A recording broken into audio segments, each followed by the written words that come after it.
Merci. Monsieur Joël Giraud pour le groupe RRDP. Merci Madame la Présidente. Madame la Ministre, il se pose dans les territoires ruraux une nouvelle problématique à l'issue de la proposition de révision des zones vulnérables. Il s'agit des pollutions aux nitrates élaborée en 2014.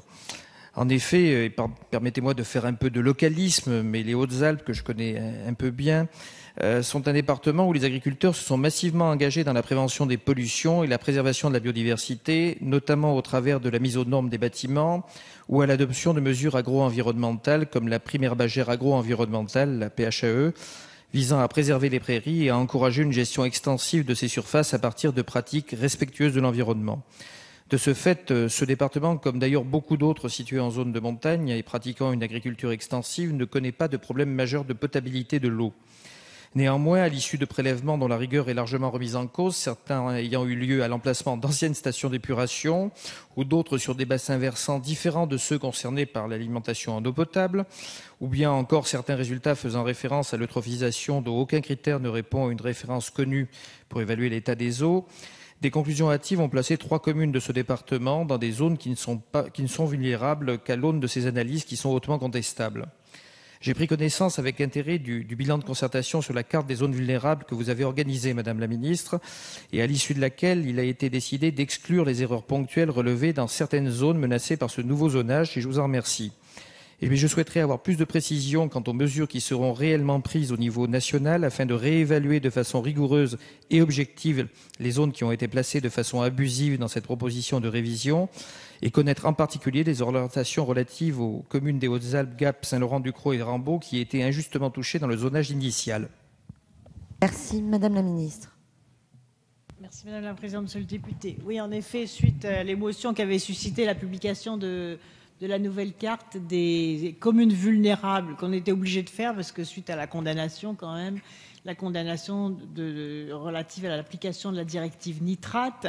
Donc j'ai réuni l'ensemble des préfets des 6 grands bassins qui composent notre territoire hexagonal. Et nous avons décidé, comme vous venez de le dire, d'ailleurs, d'exclure un certain nombre d'erreurs et surtout, au lieu de classer la totalité de la commune, de prendre en compte uniquement les bassins versants et les masses d'eau. Donc, ce qui permet, rien qu'en prenant cette identité qui est conforme à l'hydrologie et aux questions de pollution, en effet, de réduire le nombre de communes concernées de 30 à 40%, mais tout en restant exigeant.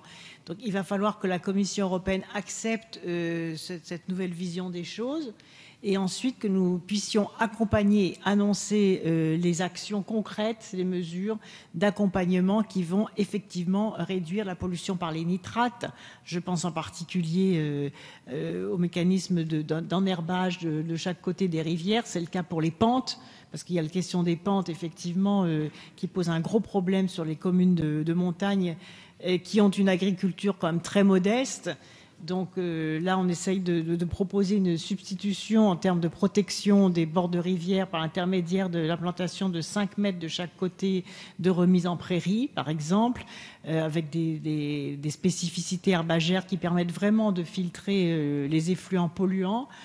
Donc il y a tout un travail de concertation et en même temps un travail de négociation avec la Commission pour qu'elle accepte ce nouveau type de zonage et que effectivement la profession agricole s'engage avec le soutien des technologies de lutte contre les différentes pollutions, s'engage donc avec des obligations de résultats, alors que là la Commission s'attache essentiellement aux moyens, alors que nous avons des moyens nouveaux, je répète, notamment le déploiement rapide de la méthanisation pour que nous puissions concilier la protection de l'environnement, la qualité de l'eau, puisqu'on est loin d'atteindre les objectifs que nous nous étions fixés, et bien sûr la vitalité du monde rural.